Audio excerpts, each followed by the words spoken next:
Work. The only reason why some people get out of bed before 2 p.m. That could be the case for some, but of course it shouldn't be the case for the many.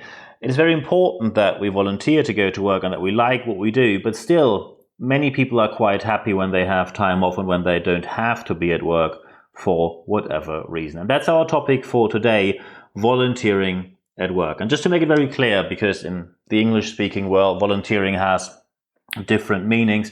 I do not mean volunteering for charity work. That's a completely different topic, which we might cover later in our podcast. Today, we talk about people who volunteer to take over more responsibility or more accountability in their position or in a new position. And let's just go straight into action. If we look into real world practice, and let's just say you have someone in your team where you say, she or he could do another job in this company, and I think they could have a promotion, and I think they would do really well when we promote them. And then you meet them and you have a nice chat about that, and the whole chat ends that you say, it's a bit dissatisfying. I expected a bit more questions, a couple of more questions. I expected a bit more fascination.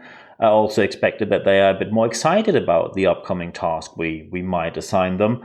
What is the reason that people are rather reserved when you offer them a future opportunity?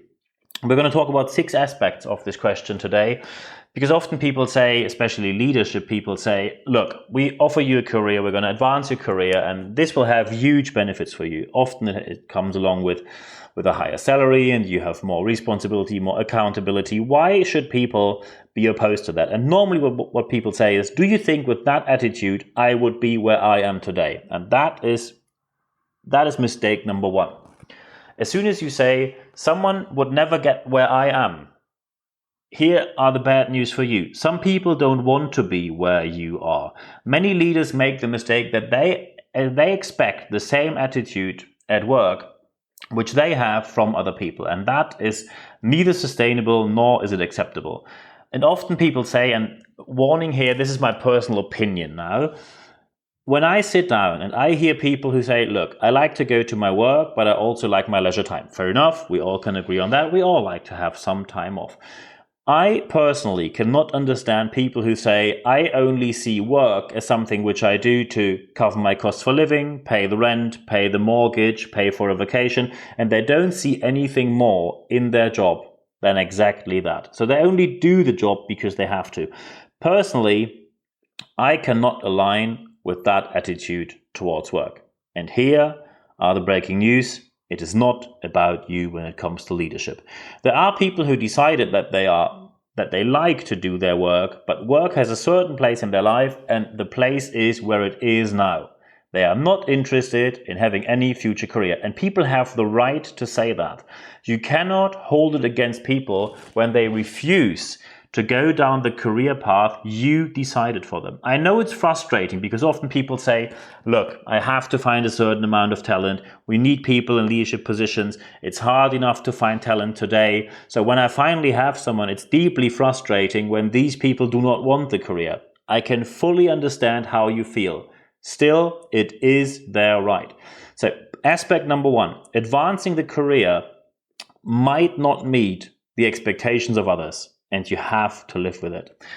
Often people then come up, and this is aspect number 2, with, okay, look, it's going to improve your life situation. You will have more fun because you have more accountability and you will think it's very fulfilling. Still, often people say, well, if that is the case, let's say I have a problem, there's a project running over the budget and I have to deal with it. I want to get everything done until Friday afternoon. And you don't get it done until Friday afternoon due to different factors, maybe because people weren't available or you simply couldn't solve the problem. Many of you who listen to this now will know the feeling that when you drive home and you still think about work, and on Saturday it's the same, and on Sunday it's the same. So basically you have no weekend because your work accompanied you during the whole weekend. There is no relaxation, you don't relax, you don't recharge, you cannot rethink, you're just focused on that problem. Many people say, I don't want to have that in my life, and it is their right. Now we come to aspect number 3, which leaders often do wrong. They say you have to give back. And this giving back often is tailored that you say, look, we gave you a certain kind of training and now we expect something back. The worst attitude of them all is when people say, you can have a certain training if you sign a contract which says you have to stay here for a couple of days, month or year for the same salary. If you have that in place, so first, it's debatable at best if this would sustain in court in case of conflict. Second, for your employer's brand, it's a catastrophe. People will always talk about that in their circle of friends, and they will always say, I feel that my own company does not trust me. Of course, it can be deeply frustrating when you train someone and they leave, but first you have to think, how expensive are they if you do not train them and they stay? And do all the errors which they wouldn't do with that training. And also when you train someone and they leave, it is a very clear feedback how bad the leadership work is you deliver in your organization. That might be a very unpleasant and hard truth, but still, it is nothing else than that. So giving back, when you give people training they desperately need. So for example, when you are an accountancy firm or when you are a legal office, you're a law firm, and you give people training in legal aspects of laws that change. People will not appreciate that as something you invested in them because they need this training anyway. They can't work otherwise. The only thing you didn't invest in people, you simply invested to keep your company in business because without that knowledge you wouldn't be able to participate at all on an international market. So be very sure that when you invest in people, you give them training where they always have a personal takeaway. I'll give you an example. You have too many conflicts in your team between the different project managers. So what do? Conflict management training. Every reasonable or hopefully even excellent conflict management training will end that people say, oh, there were a couple of situations which I can now use in my private life and it works really well. It helps me outside work as well. That's what people appreciate. When you invest in them without giving them a contract and saying, okay, and now you have to stay for a couple of months at the same salary, you simply invest in them and they take skills home which also help outside work and their private life. That's what people will appreciate. I know that often people will say, well, we have a corporate rule and the corporate rule says you have to sign that you must stay for a certain amount of time. Look, if you have these corporate rules, I cannot change them. But if you say you keep these corporate rules as this is how it is, the status quo, you will have to face the consequences. People will only be with you because they wait until they can leave without having legal consequences. They are actually thinking in account on in many cases. Aspect number 4. Often people say you should have a career because you connect to others, which means you have stronger social skills, better social skills, your relationship skills will be better. Which sounds like people will take something away from that in their personal lives. But I'll just give you an example at one of our clients where one programmer said they have a limited interest in dealing with other people. That sounds as harsh as it can be when people say, look, I like to do my work, but other people basically annoy me. It sounds a bit like some people don't like other people at all. And the reason was, he said, well, look, I have this job, and besides that, I'm playing in an online game. It was a specific online game. I'm not going to do any advertising here. But that online game, he played in a nearly professional league and made a significant amount of money per month. And he clearly said that has priority over working with other people here. I like to do programming and I like my online gaming. I do not meet many people outside. That's a life choice. It's also a personality trait, and we have to accept that this is the case. So when you, for example, then say, and that's aspect number 5, it's good for your mind and your body, you will have relief from stress, anger, maybe even anxiety. You have to step outside, and now here we go with the cliche, you have to step outside your comfort zone. That is something which motivational speakers like to say frequently.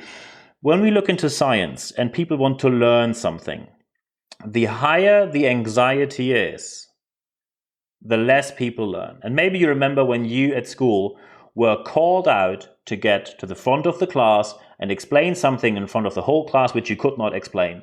You might remember the situation only because from the relief you had afterwards and from the shock moment. I can, for example, tell you that H3O plus is an ion of hydronium ion. That's what I had to explain in front of the whole class. I couldn't even tell you what this ion is doing, or why we need this in chemistry, or what role does it play. So you see, I remember the moment as some sort of trauma from school, being called to the front of the class, stepping outside my comfort zone, #motivational nonsense, but still there was no benefit. People have to feel very comfortable to learn properly. That is why learners' anxiety has to be low, and your step outside the comfort zone, which normally ends with managers wasting corporate money doing bungee jumping to step outside their comfort zone, learning absolutely nothing from it except polishing their own ego when they post the whole video of it on Facebook and say, because goals, yeah, you have to do it, step outside your comfort zone, whatever else. As soon as this happens, you leave the reasonable environment of approaching people with common sense. Some people simply don't like to work with other people, and I know it can be frustrating, but you have to accept that. And now we get to come to the last point, aspect number 6, and that's the selection process.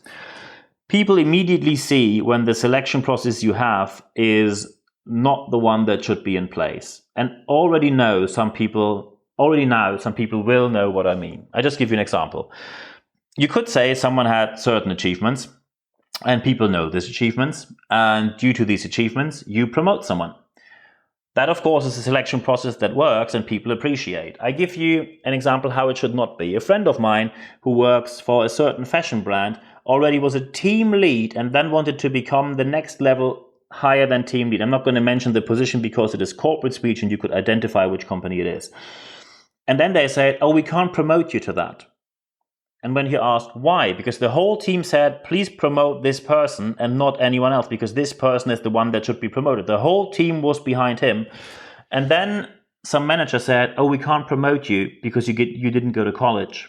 And we have a corporate guideline that from that level, you need college. So could you please go to college for 2.5 years or 3 years now? And of course that person didn't. And that person simply went to a different employer where the promotion was available.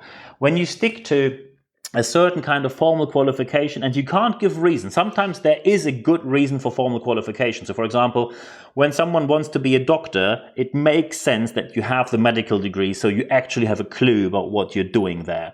But when you have no reasonable thought behind why is this rule in place, then your selection process is arbitrary. And arbitrariness often ends with certain groups are overrepresented in the leadership team and certain groups are underrepresented in the leadership team. And when you think of how does a leadership area or a leadership level, a leadership department in the corporate world looks like, you now have a certain picture in mind, and that picture does not scream diversity is something we like.